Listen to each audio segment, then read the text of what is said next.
Our main story tonight concerns tasers. You know, the things that are now basically a supporting character on every single cop show. Stop! FBI!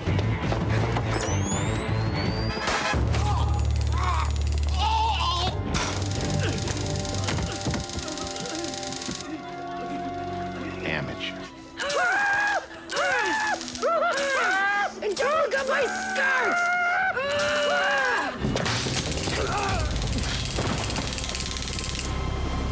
I've never used one of these things before. This is great. I mean, is he all right? Yeah, he's all right.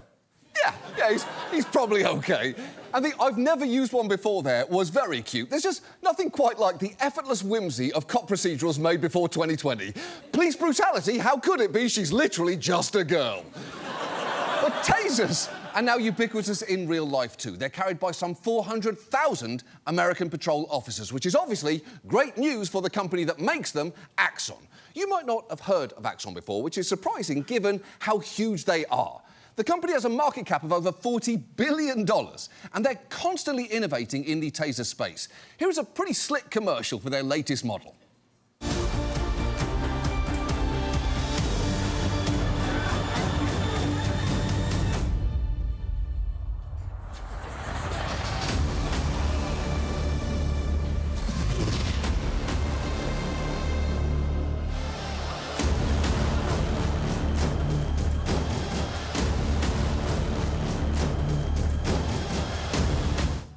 Wow. That's a pretty intense ad for what basically looks like a cheap toy that comes with a strip mall security guard costume from Spirit Halloween, set to music from Now That's What I Call Hans Zimmer falling asleep on his synthesizer. Axon's stated mission is to protect life, as according to the company, tasers have been deployed more than 3.7 million times and have prevented loss of life or serious injury in more than 200,000 instances. In fact, to listen to Axon's co-founder and CEO, Rick Smith, yassified Bert, tell it, the taser is essentially a miracle weapon.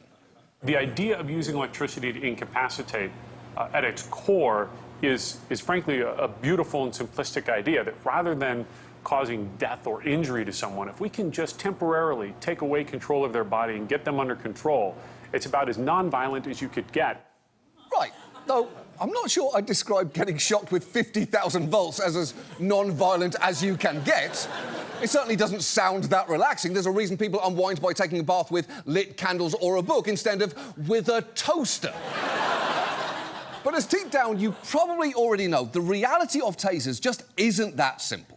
Over the years, there have been multiple high-profile instances of people dying after getting tased, and according to a 2017 investigation, there have been over 1,000 incidents in the US in which people died after police stunned them with tasers. And look, it's impossible to know for sure what specific role tasers may have played in all of those deaths, but as you're about to see, that's in part because Axon's worked incredibly hard to ensure that's the case. So given that, tonight, let's talk about tasers, specifically the company that makes them, whether their product is as safe and effective as they claim, and the broader impact they've had on policing. And let's start with the fact the taser was first invented in the 1970s. Here is a newscast explaining it for the first time with one hell of a demonstration.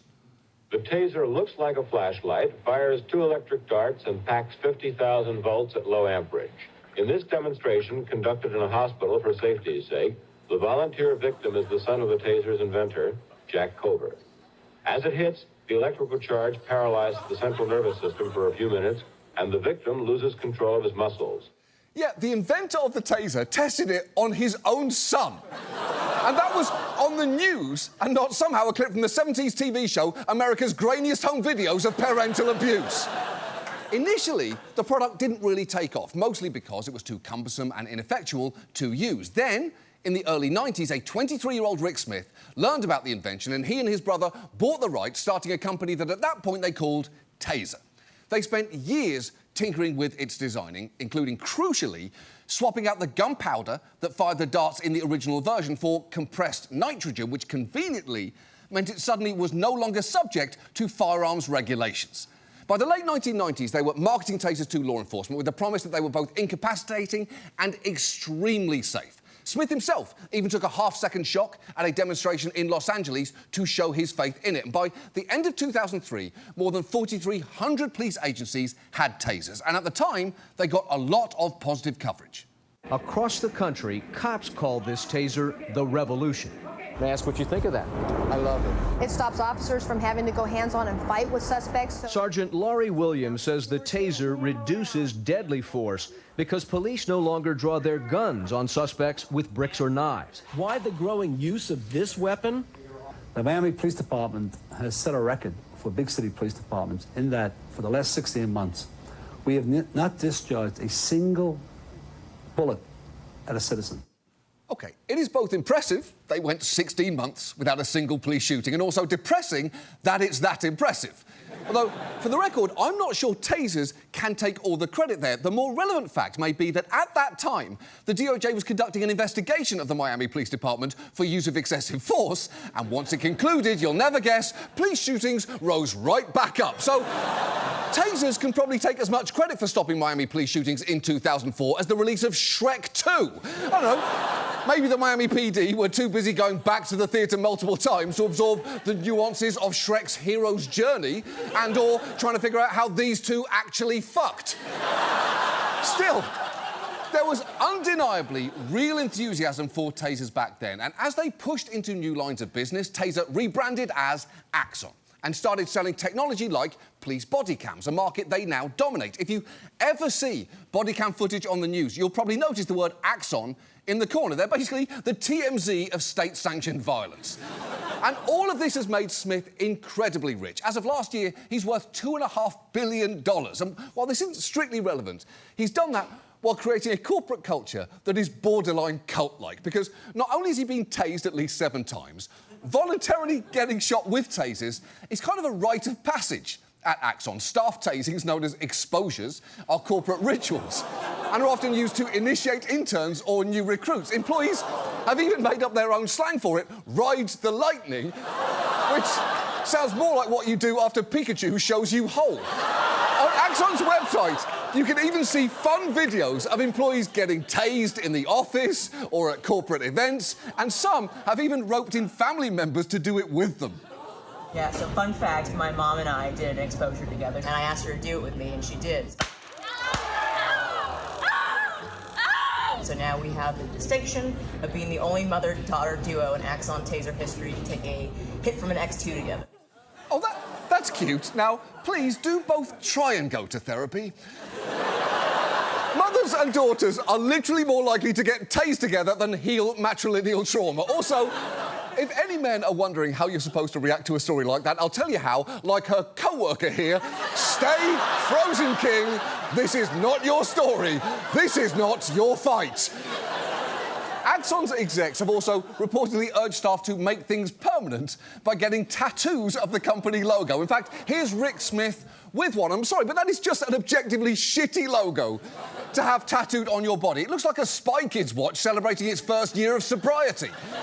Now, Axon insists that no employee is ever pressured to get tased or tattooed, which is a hell of a thing to have to insist.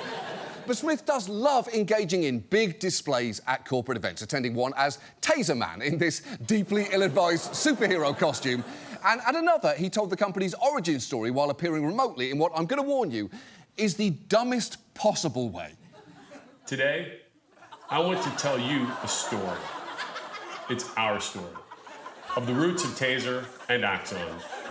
Of how we came to be. In December 1990, 2 of my high school friends were shot and killed only a few miles from here in what started as an altercation at a red light. They were in their early 20s, barely beginning to figure out life. And in the blink of an eye, 3 lives were destroyed. I found it absurd that the self-defense choice in the 20th century was still a bullet, the same tool we've used to kill each other for centuries. OK, first, to get the obvious out of the way, that monstrosity is what Rick calls his avatar. And sure, he could have just zoomed in. That was 2022. After all, we all knew how to do that by then. But instead, he paid a man in a jacket to make random arm movements while wearing a bike helmet with an iPad projecting his face. He looks like a member of Daft Punk trying to sell you a timeshare. But that aside, the tragic origin story Smith's selling there is one he likes to tell a lot. He's mentioned it in interviews, at other events, and even in an SEC filing where he wrote, I had 2 friends who were shot and killed. I was enraged that such a terrible thing could happen, and I wanted to do something about it. And that would be a genuinely noble reason to focus on non-violence. But the thing is, while those young men were sadly killed, when reporters looked into it, they found, according to multiple family members, Smith was not friends with the deceased. He did go to the same high school, but it was not at the same time, according to school yearbooks. And while Smith insists he knew them through social events, one of their best friends later told a reporter, "I don't know any Rick Smith." All of which puts a bit of a damper on Rick's origin story. Imagine finding out Bruce Wayne's parents weren't even murdered. It kind of makes this guy's whole deal even more confusing. Bruce, why are you doing this? Your parents are alive and well in Florida, but you never return their calls. They just won their pickleball semi-finals. There's a seat at the championship with your name on it, Bruce. Just pick up the phone. And that's not the only area where Smith and Axon's relationship to facts is shaky, because let's now talk about the two main selling points for tasers, that they're effective and that they're safe. And let's start with effective. In the past, Axon's claimed tasers are between 80 and 97% effective at subduing a suspect in the field. But one survey of police data found many departments disputed that, with one city claiming they were as effective as little as 55% of the time. Basically, a coin flip.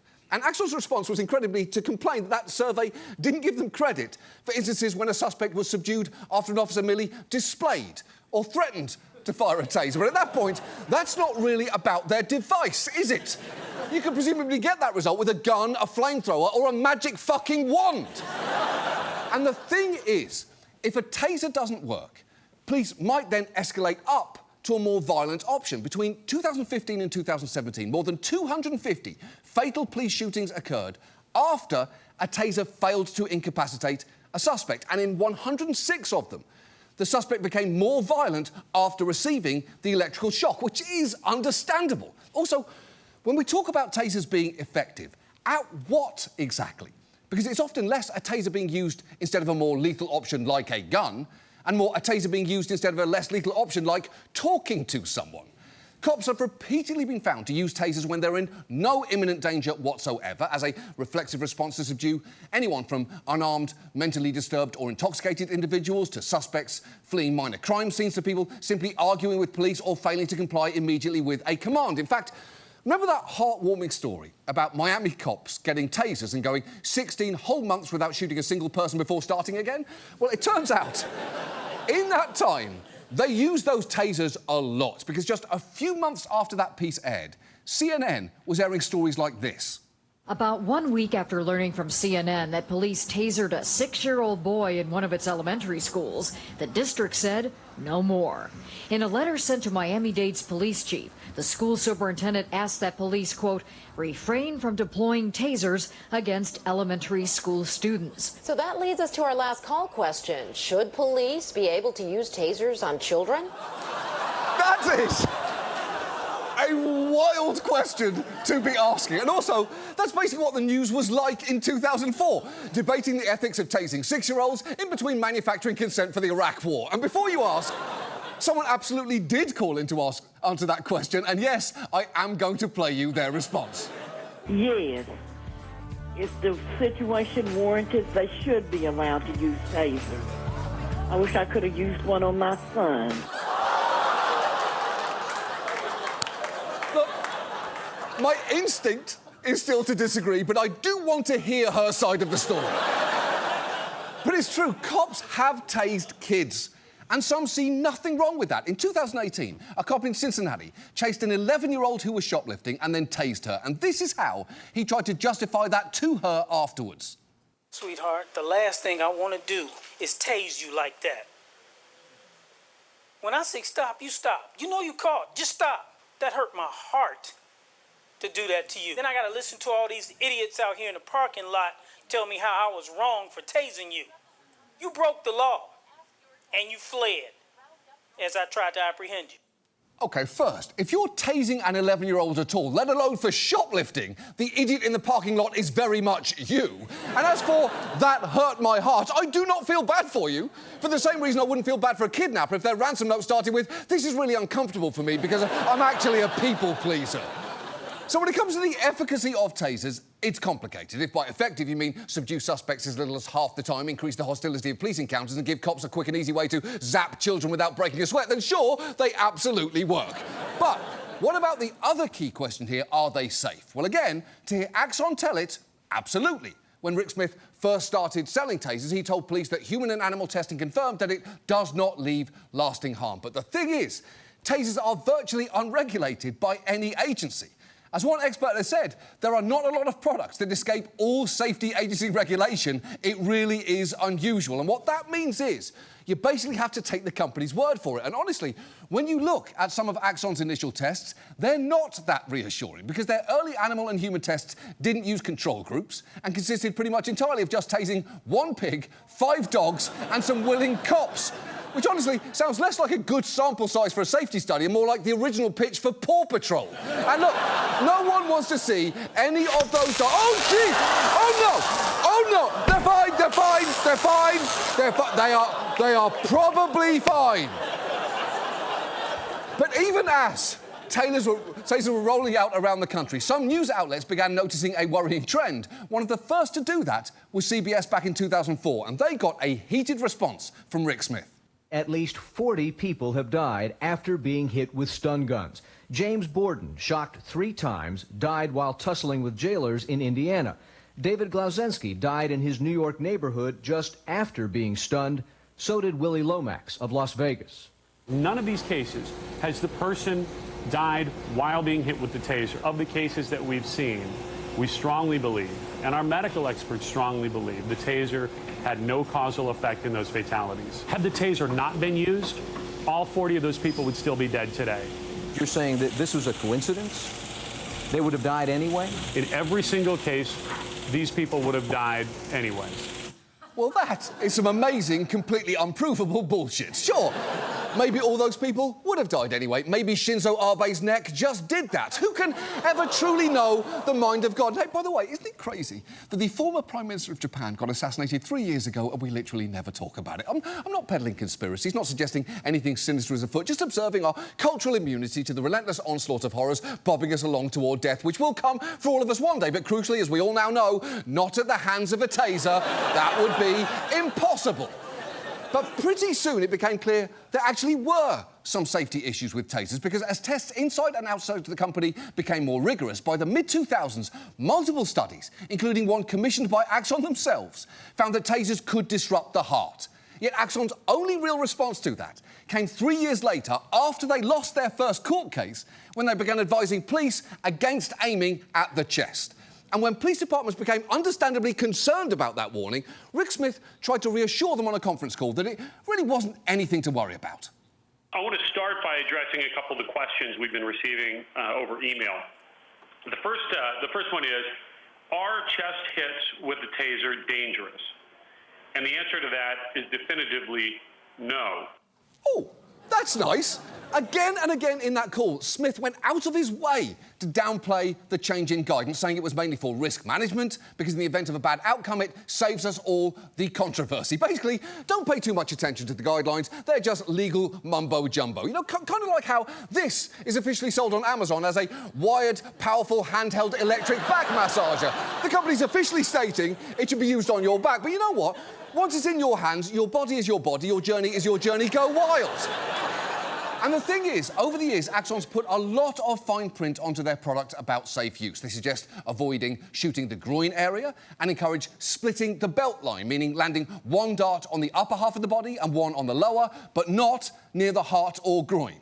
It also warns about the risks of using its products on people who are old, young, frail, agitated, exhausted, or suffering from an array of health conditions. And quick sidebar to anyone who doesn't fall into any of those 6 categories, let me say, as someone who falls into 5, go fuck yourself.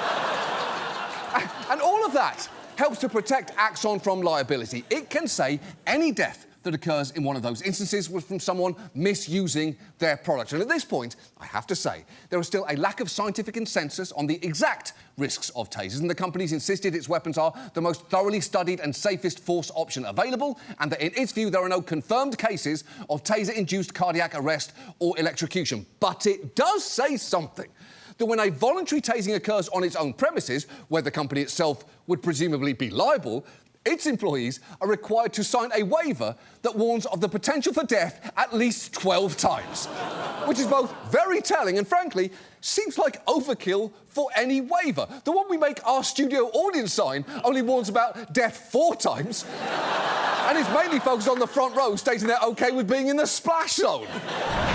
Splash zone! Maybe tonight's the night. Maybe you're gonna get splashed. But there is one final twist to this story, where the harm Axon has done extends considerably outward, because a key component of their defence against liability is the use of a particular phrase that you might notice comes up an awful lot in coverage of people who've died after tasings. The coroner's report says being tased, restrained, and stepped on did not kill Rios. Instead, he died from excited delirium. Autopsy results show that Bullock died of acute exhaustion mania, which is also known as excited delirium syndrome. The cause is excited delirium. They labeled his cause of death excited delirium syndrome. Excited delirium. Excited delirium. Her death was ruled an accident caused by a condition known as excited delirium. Yeah, excited delirium, which I know already sounds like a wildly outdated medical term. It sounds like the second biggest reason people got cocaine from a pharmacy in the 1800s right after I want some. Very basically, excited delirium means you're essentially out of control, and in that state, your heart can just stop of its own accord, regardless of what anyone else has done to you. Here is one of Axon's go-to medical experts trying to lay out the argument. In excited delirium, you have an individual who's in a delirious state. He's not oriented to reality. He has hallucinations. He can't think straight. They describe as having superhuman strength. You can taser them, you can hit them, and it doesn't seem to bother them. They still keep going. And then they get into a struggle. And the longer they struggle, the worse it is and the greater probability that death will occur. Wait, what? If someone dies during a struggle, it's probably because of the struggle, not because of an unrelated syndrome. There's a reason the San Francisco Chronicle ran headlines about the Zodiac Killer being at large and not people dying of spontaneous stab wound syndrome. Also, in unrelated news, some random guy sent us a super fun puzzle. And if that sounds like convenient horseshit, it's because it absolutely is. Professional medical associations have increasingly denounced the term excited delirium as at best useless and at worst racist pseudoscience. And yet, Axon's aggressively pushed the term over the years because it's clearly very useful to them. But it's also become useful to police because they can now use it anytime they want to try and explain away a death during a police encounter, whether tasers are involved or not. They infamously even tried to do it after the killing of George Floyd. And it's worth knowing, from the beginning, this phrase had an ugly history. Its modern usage was coined in the 1980s by a guy named Charles Wetley, a forensic pathologist in Miami, who blamed it for the mysterious deaths of more than a dozen black women. Wetley began to publicise his theory, saying the women had died from combining sex with cocaine use, leading to excited delirium, and the autopsies had conclusively shown they had not been murdered. But you should know, the women's deaths were eventually attributed to a serial killer, and in some cases, according to the chief medical examiner, the signs of asphyxiation were so pronounced that one could see them from 10 feet away. It's that clear. So yeah, Wetley's an idiot. A racist idiot, but a racist idiot who Axon retained as their expert witness in more than a dozen lawsuits. And in his expert opinion, Wetley told juries he'd never seen a case where he could say that a taser actually contributed to the death. But hiring Wetley is just part of it, because Axon and those it works closely with have gone to great lengths to familiarise police with the term excited delirium. At one point, one of the company's attorneys and an expert they funded started this group, which distributed a flyer explaining excited delirium with both recommended taser products to subdue people showing the symptoms and featured this helpful medical crisis mnemonic explaining all the signs of excited delirium with one of the I's standing for I can't breathe. And now, many officers are primed to blame excited delirium any time a death occurs during an encounter with the public. And when that death involves a taser, Axon can get heavily involved. Just listen to one former spokesman explain that to a reporter. I spoke with a representative of the company. He told me that when he reads a news headline, something about death and tasers, he gets in touch with the local police department. And I've got them pre-staged as a draft. Yeah. I literally just have to plug in the name of the city and say, dear so-and-so, I understand you may have had an arrest-related death. Here's my checklist. here are some recommendations. Wow. If he hears about a death involving tasers, he sends a pre-saved email with a checklist of what to do. And already, it's not a great sign that it's pre-saved. Just like it wouldn't be a great sign if every time you typed sorry in iMessage, the predictive text filled in for taking a massive shit in the middle of the Whole Foods parking lot. You're doing something very wrong if this kind of response is automatic. And as grim as that sounds in theory, it's worse in practice.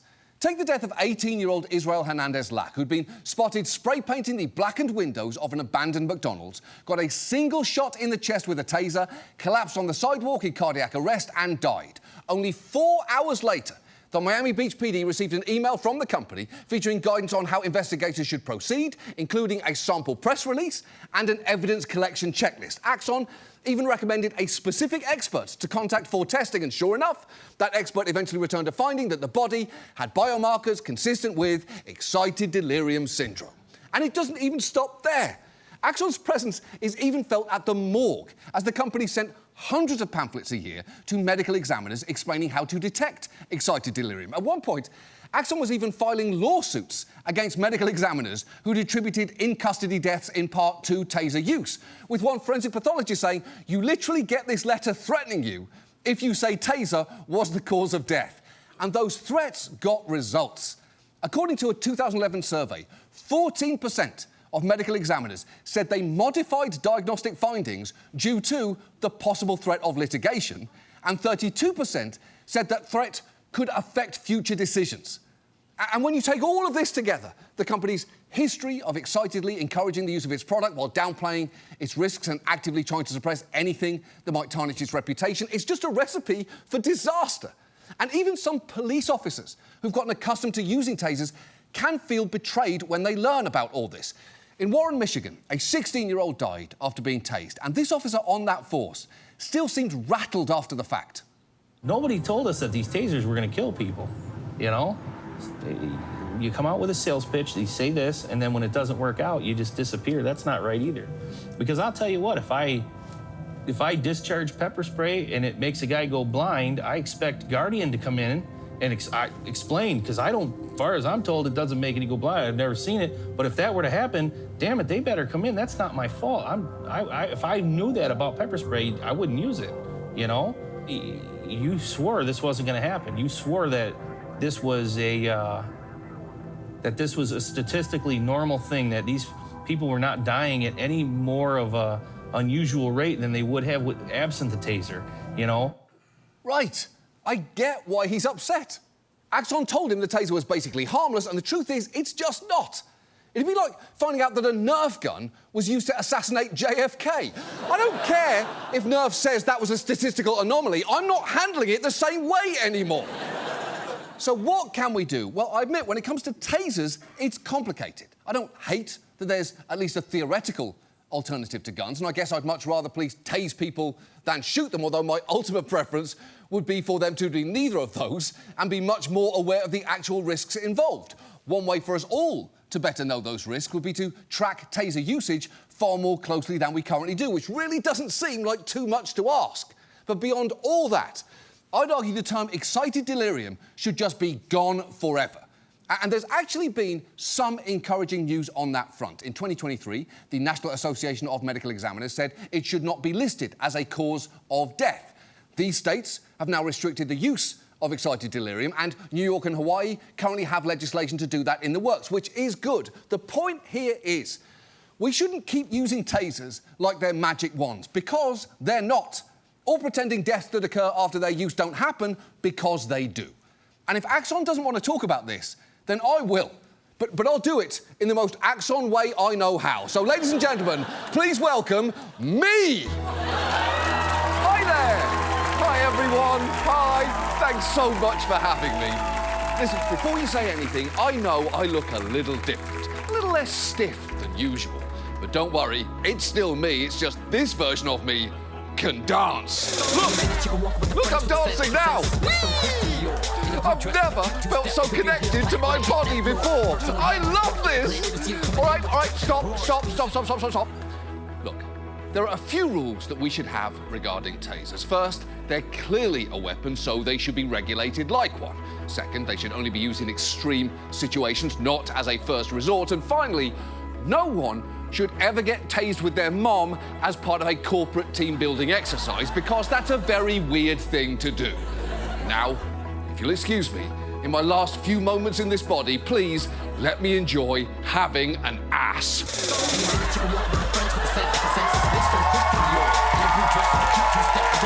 Look how happy I am! We're living our absolute dreams!